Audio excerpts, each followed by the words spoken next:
Everyone, welcome to my YouTube channel. तो आज हम बात करेंगे पीजीटी के बारे में कि इसकी क्या क्वालिफ़िकेशन रहती है। बच्चे कमेंट करते रहते हैं कि मैम क्या एलिजिबिलिटी इसकी है और क्या एज है रहेगी और क्या क्या क्वालिफ़िकेशन रहेगी। तो सभी कुछ हम इस वीडियो में जानेंगे और मैं सिलेबस भी दिखाऊंगी कि आपका पीजीटी का सोशियोलॉजी का क्या सिलेबस है। तो सभी कुछ हम इस वीडियो में जानेंगे। और यदि पीजी की प्रिपरेशन करनी है तो क्लासेस चल रही हैं फ्री ऑफ कॉस्ट। रेगुलर मैं क्लासेस दे रही हूँ, अपलोड वीडियो करती रहती हूँ। और हमारा जो यूनिट है, फर्स्ट यूनिट कंप्लीट हो गया है, तो आप ज़रूर देखें वो वीडियो को। अच्छी लगे तो लाइक ज़रूर करें और चैनल से जुड़े रहें। यदि नेक्स्ट वैकेंसी जो है जल्दी ही आने वाली है तो तैयारी करते रहें। जो अभी रिसेंटली एग्ज़ाम हुआ था 21 में, तो कई बच्चों का उसमें ये है कि रह गया था। जो रह गए हैं उनके लिए कोई परेशानी की बात नहीं है। इस बार जो वैकेंसी आ रही है इसमें उनका सिलेक्शन पक्का हो ही जाएगा। ठीक है, इस उम्मीद से न्यू ईयर को सेलिब्रेट करिए और अच्छे से अपनी प्रिपरेशन करिए। और जो इस बार फर्स्ट टाइम प्रिपरेशन स्टार्ट करने जा रहे हैं तो उनके लिए ये वीडियो काफ़ी हेल्पफुल रहेगी, क्योंकि इसमें उनका सिलेबस भी कवर हो जाएगा पीजीटी का, सोशियोलॉजी का, प्लस उनकी डाउट्स भी उनके क्लियर हो जाएंगे कि क्या क्वालिफ़िकेशन रहेगी, क्या एज रहेगी। ठीक है, तो चलिए स्टार्ट करते हैं वीडियो। तो ये पीजीटी का है आपका यूपी पीजीटी, जिसमें आपका जो क्राइटेरिया है कि आपको कौन से स्टूडेंट इसमें फॉर्म फिल कर सकते हैं। तो इसमें सिर्फ आपको एमए, ठीक है, एमए है तो आप इसमें फॉर्म फिल कर सकते हैं। और बच्चे कह रहे थे कि मैम कितना परसेंटेज होना चाहिए, तो इसमें आपका जो ओबीसी स्टूडेंट रहते हैं उनका 50% रहता है और जो जनरल कैटेगरी के होते हैं उनका 55% रहता है। ठीक है, बाकी आपके एमए की बात कर रही हूँ, एमए में आपके जितने भी हों। और अच्छी बात है, ओबीसी वालों के लिए 55 से कम नहीं, 50 से कम नहीं होने चाहिए। ठीक है, और जनरल के लिए भी वही क्राइटेरिया है कि 55 से कम नहीं होने चाहिए। बीए में मैम जो मार्क्स हैं वो कितने थे, तो किसी के चाहे 45% हो या 48% हो, आपका कितना भी हो उससे कोई इशू नहीं है। ठीक है, चाहे आप जनरल के हो या फिर ओबीसी के। ठीक है, इससे कोई प्रॉब्लम नहीं है। ठीक है, तो आई होप आपको समझ में आ गया होगा कि क्या एलिजिबिलिटी रहेगी। तो आपका बस एमए होना चाहिए, वो आपका ओबीसी है तो 50%, इससे ऊपर है अच्छी बात है जितने भी हों, बाकी नीचे है तो नहीं कर सकते हैं आप। और जनरल का 55% होना चाहिए। ठीक है, बस। तो अब आगे आप देखेंगे सिलेबस क्या है पीजीटी का, जो रिसेंटली जो एग्ज़ाम अब जो वैकेंसी है आने वाली है उसका। ठीक है, तो ये क्लासेस जो स्टार्ट हो गई हैं आपकी प्रिपरेशन की, आपकी 25 तारीख से मैंने स्टार्ट कर दी हैं। रेगुलर क्लासेस आ रही हैं, वीडियोस आ रही हैं कंटिन्यू। तो फर्स्ट यूनिट जो है हमारा लगभग कवर हो चुका है, उसके से रिलेटेड अब हम एमसीक्यूज़ भी सॉल्व करेंगे। फिर उसके बाद दूसरे जो यूनिट है उसको कवर करेंगे, उसके बाद फिर एमसीक्यूज़ सॉल्व करेंगे। इसी तरीके से हमारा जो सिलेबस है प्लस उसके एमसीक्यूज़ हैं दोनों साथ साथ चलेंगे। वन लाइनर क्वेश्चन आंसर की भी सीरीज कंटिन्यू चल रही है, तो उसे ज़रूर विजिट करें। सोशियोलॉजी का वो भी पेपर से रिलेटेड है जो आपके एनटीए नेट पीजीटी सभी के लिए इक्वल है। ठीक है, तो चलिए नेक्स्ट वीडियो में फिर मिलते हैं। अभी आप पीजी वो देख लीजिए सिलेबस। ठीक है, welcome to my YouTube channel. आज हम देखेंगे आपका नेट का सोशियोलॉजी का सिलेबस, पाठ्यक्रम देखेंगे कि कौन कौन से चैप्टर हैं इसमें और कौन कौन से हमने पढ़ने हैं। तो चलिए स्टार्ट करते हैं वीडियो। और यदि आप पीजीटी का सिलेबस देखना चाहते हैं तो वो भी प्लेलिस्ट में पड़ा हुआ है और पीजीटी की प्रिपरेशन इस चैनल पे चल रही है। वन लाइनर क्वेश्चन हम सॉल्व कर रहे हैं, बहुत ही एक्सपेक्टेड एमसीक्यूज़ हैं जो काफ़ी आपके लिए हेल्पफुल भी रहेंगे। और प्रीवियस ईयर के क्वेश्चन भी मैंने उसमें इंक्लूड कर रखे हैं। तो और प्रीवियस ईयर के क्वेश्चन पेपर देखने हो तो उसे भी मैंने बनाया हुआ है अलग से। जितने भी अभी रिसेंटली एग्ज़ाम हुआ था पीजीटी का, नेट का, तो उसे भी हमने सॉल्व किया है। तो वो देखना चाहते हैं तो आप प्लेलिस्ट बनी हुई है, तो वहाँ से चैनल पे जाके देख सकते हैं। तो चलिए हम अभी सिलेबस देख लेते हैं नेट का। ठीक है, सोशियोलॉजी का नेट का। तो विश्वविद्यालय अनुदान आयोग द्वारा ये सिलेबस दिया हुआ है। कोड आपका 5 रहता है, समाजशास्त्र। ठीक है, समाजशास्त्री सिद्धांत है। इसमें हमारे जो थिंकर हैं क्लासिकल थिंकर हैं, शास्त्रीय सिद्धांत शास्त्रीय समाजशास्त्री परंपराएं, इसमें आपके दुर्खीम जी हैं, बेबर हैं, कार्ल मार्क्स हैं। वैसे तो समाजशास्त्र की जो नींव रखी थी आपके ऑगस्ट कॉम्ट ने रखी थी, लेकिन रियल जो फादर कहे जाते हैं वो आपके दुर्खीम जी कहे जाते हैं। ठीक है, मैक्स वेबर ने क्रिया की बात की है, कार्ल मार्क्स ने आपके बुजुर्गा बेटी बुजुर्गा की बात करते हैं, तो वो हम डिटेल में पढ़ेंगे। अभी हम सिर्फ थिंकरों को देख लेते हैं कि कौन कौन से थिंकर्स हैं, कौन कौन से कॉन्सेप्ट हैं। सेकंड है आपका संरचना प्रकारवाद एवं संरचनावाद। इसमें आपके हैं ब्रालिनो मेलिनोवस्की, रटक्लिफ ब्राउन है, टालकर पार्सन्स हैं, मर्टन है, क्लाउड लेवी स्ट्रॉस हैं। तो ये थिंकर दिए हुए हैं। आगे हैं हमारे व्याख्यात्मक एवं निर्वचनात्मक परंपराएं। इसमें जो थिंकर हैं आपके G.H. मीड हैं, कार्ल मैनहीम है, अल्फ्रेड सुल्ज हैं, हेरोल्ड गारफिंकल जी हैं और इरविंग गॉफमैन है, क्लिफोर्ड गिट्स हैं। तो ये थिंकर दिए हुए हैं आपके। उत्तर आधुनिकतावाद और उत्तर संरचनावाद तथा उत्तर औपनिवेशवाद, इससे संबंधित जो थिंकर हैं आपके एडवर्ड शेड हैं, पियरे बोर्दियू हैं, मिशेल फुक्को हैं, यूगेन्स हैबरमास हैं। तो ये थिंकर आपके दिए हुए हैं। एंथनी गिडिंग्स हैं, मैनुअल कैसल्स हैं।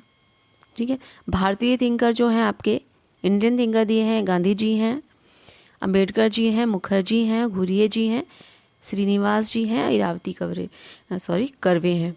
तो ये आपके 1 2 3 4 5 6 जो थिंकर हैं आपके इंडियन थिंकर हैं। बाकी आपके ये जो थिंकर दिए हुए हैं ये सभी थिंकर आपके हैं। ठीक है, तो ये जो थिंकर आपके हैं, सोचिए इसमें से ही आपके थिंकरों में से कवर हो जाएगा, तो ऐसा मत सोच के रखिएगा, क्योंकि थिंकर्स से रिलेटेड जो थिंकर दिए हुए हैं वो तो आपको तैयार करने ही करने हैं, प्लस आपको और भी थिंकर्स तैयार करने हैं, क्योंकि जो कॉन्सेप्ट हैं जैसे थ्योरीज वगैरह हैं, अब इसमें से भी तो थिंकर होंगे। ज़रूरी नहीं है जितने थिंकर दिए इसी में से ही थ्योरी दी जाए, इसी में से ही कॉन्सेप्ट आएँ। ठीक है, तो आपको और भी तैयार करने होंगे, और ये तो बेसिकली तैयार करने ही होंगे। ठीक है, आगे आपका है सेकंड यूनिट, इसमें शोध प्रविधियों और विधियाँ। इसमें क्या है आपका सामाजिक अर्थात की अवधारणाएं, जैसे विज्ञान का दर्शन है, सामाजिक विज्ञान है, वैज्ञानिक विधि और ज्ञान मीमांसा, व्याख्यात्मक परंपराएं हैं सामाजिक विज्ञान में, वस्तुनिष्ठता तथा परावर्तता,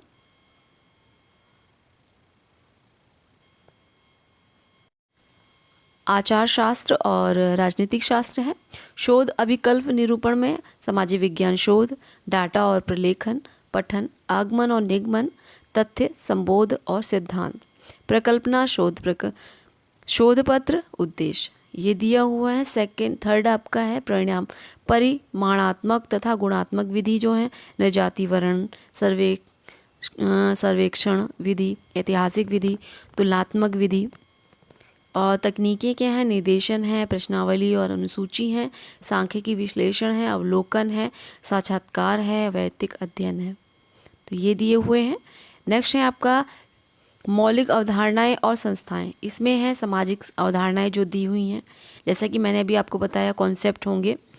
तो कॉन्सेप्ट में अब ये जो कॉन्सेप्ट में अवधारणाएं दी हुई हैं, जैसे सामाजिक संरचना है, संस्कृति है, नेटवर्क है, परिस्थिति और भूमिका है, पहचान है, समुदाय है, प्रवासी, मूल्य, मापदंड और नियम है, और पर्सनलहुड और हैबिटस और एजेंसी, अधिकारी तंत्र, सत्ता और प्राधिकार। तो ये जो कॉन्सेप्ट दिए हुए हैं इससे रिलेटेड जो थिंकर होंगे उनसे भी तो क्वेश्चन बनेंगे। तो आपको जो कॉन्सेप्ट है इनसे रिलेटेड भी थिंकर को कवर करना है। इसके लिए आपको प्रीवियस ईयर के क्वेश्चन पेपर देखने होंगे कि किस तरीके से क्वेश्चन आते हैं।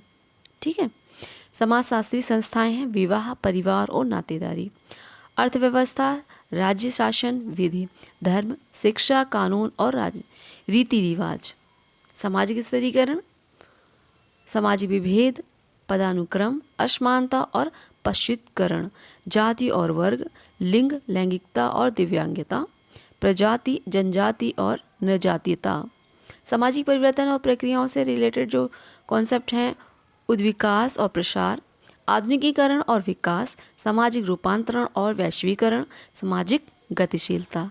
तो यूनिट कवर हो गई हमारी। थर्ड अब 4 देख लेते हैं। इसमें आपके ग्रामीण और नगरीय रूपांतरणों से संबंधित क्वेश्चन हैं आएंगे। तो कॉन्सेप्ट देख लेते हैं। कॉन्सेप्ट क्या क्या हैं? ग्रामीण और खेतीहर समाज, जिसमें जाति जनजाति बस्तियां, कृषक सामाजिक संरचना और उभरते वर्ग संबंध, भूस्वामित्व और कृषक संबंध, कृषक अर्थव्यवस्था का ह्रास, विकृषीकरण और प्रवसन, कृषक असंतोष और खेतीहर आंदोलन, बदलते अंतर समुदाय संबंध और हिंसा। नगरीय समाज में क्या है? नगरवाद, नगरीयता और नगरीकरण, कस्बे, शहर और महानगर, उद्योग, सेवा और व्यवसाय, पड़ोस, गंदी बस्तियां और नजातीय अंतः क्षेत्र, मध्यवर्ग और गेटेड कम्युनिटी, नगरीय आंदोलन और हिंसा। ये सभी कॉन्सेप्ट दिए हुए हैं, इसमें से क्वेश्चन बनते हैं। आपको एजर्शन और रीज़न से भी क्वेश्चन आ सकते हैं इससे संबंधित, और डेफिनेशन वगैरह भी पूछ सकते हैं। राज्य और राजनीति और विकास, इससे संबंधित कौन कौन से कॉन्सेप्ट हैं? भारत में राजनीतिक प्रथाएं जैसे जाति, राष्ट्र, राज्य और सरहदें, अधिकारी तंत्र, अधिशासन और विकास, लोक नीति, स्वास्थ्य, शिक्षा और आजीविकाएं, राजनीतिक संस्कृति, तृणमूल प्रजातंत्र और विधि और समाज, लिंग और विकास, भ्रष्टाचार, अंतर्राष्ट्रीय विकास संगठनों की भूमिका। तो ये है। नेक्स्ट है आपका इसी से संबंधित सामाजिक आंदोलन और विरोध, राजनीतिक गुट, दबाव गुट, जाति, निर्जातीयता, विचारधारा, लिंग, दिव्यांगता, धर्म और क्षेत्र आधारित और आंदोलनों, जो भी आंदोलन हुए हैं उनसे संबंधित क्वेश्चन आते ही आते हैं, 1-2 क्वेश्चन जरूर आता है। सिविल सोसाइटी और नागरिकता, गैर सरकारी संगठन, सक्रियतावाद और नेतृत्व, आरक्षण और राजनीति। नेक्स्ट है आपका यूनिट है अर्थव्यवस्था और समाज, विनिमय, उपहार, पूंजी, श्रम और बाजार, उत्पादन की विधियों पर बहस, संपत्ति और संपत्ति संबंध। नेक्स्ट आपका है राज्य और बाजार, कल्याणवाद और नव उदारवादता, उदारतावाद। आर्थिक विकास के मॉडल में है गरीबी और अपवर्जन, कारखाना और उद्योग प्रणालियाँ, श्रम संबंधों की बदलती प्रकृति, लिंग और श्रम प्रक्रिया, कारोबार और परिवार, डिजिटल अर्थव्यवस्था और वाणिज्य, वैश्विक कारोबार और कारपोरेट्स, पर्यटन, उपभोग। नेक्स्ट आपका यूनिट है पर्यावरण और समाज, इससे संबंधित क्या क्या यूनिट में है? सामाजिक और सांस्कृतिक परिस्थिति की विविध रूप, प्रौद्योगिकी परिवर्तन, कृषि और जैव विविधता, देशीय ज्ञान प्रणालियाँ और देश की औषधि। नेक्स्ट है लिंग और पर्यावरण, वन नीतियाँ, आदिवासी और अपवर्जन, परिस्थिति, ह्रास और प्रवास, विकास, विस्थापन और पुनर्वास, जल और सामाजिक परिवर्तन। नेक्स्ट है आपदा और सामुदायिक प्रक्रियाएं, पर्यावरण, प्रदूषण, जन स्वास्थ्य और दिव्यांगता, जलवायु परिवर्तन और अंतर्राष्ट्रीय नीतियाँ, पर्यावरण संबंधी आंदोलन। नेक्स्ट है परिवार, विवाह और नातेदारी, इससे संबंधित आपके हैं सैद्धांतिक उपागम जैसे संरचना, प्रकारवादी, व्यवहारिक बंधन और संस्कृति, लिंग संबंध और शक्ति गतिकीय, विरासत का उत्तराधिकार और प्राधिकार, लिंग, लैंगिकता और प्रवर्जन, विज्ञान, युवा और वयस्क, वृद्धजन, भावनाएं और परिवार के उभरते रूप, विवाह की बदलती परिपाटियाँ, देखभाल और संपोषक प्रणालियों के बदलते स्वरूप, पारिवारिक कानून, घरेलू हिंसा और महिला विरुद्ध अपराध, ऑनर किलिंग। तो ये दिया हुआ है आपका। नेक्स्ट टॉपिक है विज्ञान, प्रौद्योगिकी और समाज। अब इससे भी क्वेश्चन बनते हैं। प्रौद्योगिकी विकास का इतिहास, समय और स्थान की बदलती धारणाएं, प्रवाह और सीमाएं, आभासी समुदाय, मीडिया और इलेक्ट्रॉनिक, दृश्यात्मक और सामाजिक मीडिया, शासन और निगरानी समाज, प्रौद्योगिकी और उभरती राजनीतिक प्रक्रियाएं, राजनीति, डिजिटल डिवाइड और समावेशन से संबंधित क्वेश्चन आते हैं। जो राजनीतिक डिजिटल डिवाइस हैं वो उससे भी संबंधित आते हैं। नेक्स्ट क्वेश्चन है प्रौद्योगिकी और बदलते पारिवारिक संबंध, प्रौद्योगिकी और बदलती स्वास्थ्य व्यवस्थाएं और खाद्य और प्रौद्योगिकी, साइबर अपराध। ये है लास्ट है यूनिट आपकी संस्कृति और सांस्कृतिक रूपांतरण।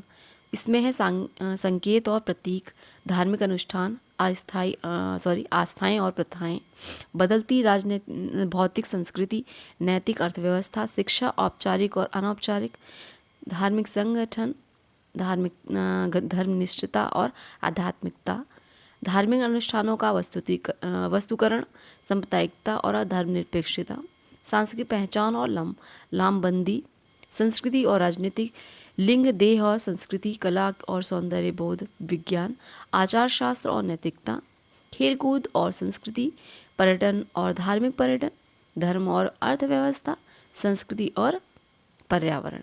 नूतन धार्मिक आंदोलन है वो हैं वो। तो ये है आपका सिलेबस आपका यूजीसी नेट का सोशियोलॉजी का। तो इस सिलेबस को आप प्रिपरेशन के दौरान सभी जो भी यूनिट दी हैं अपने माइंड में रखिए, ताकि आप उसी आधार पर तैयारी करें और प्लस आप प्रीवियस ईयर के क्वेश्चन पेपर ज़रूर देख लें। तो आई होप आपके लिए वीडियो हेल्पफुल रही होगी। इसका PDF टेलीग्राम चैनल पर मिल जाएगा, तो वहाँ से आप डायरेक्ट विजिट कर लीजिएगा। ठीक है, थैंक्स फॉर वॉच।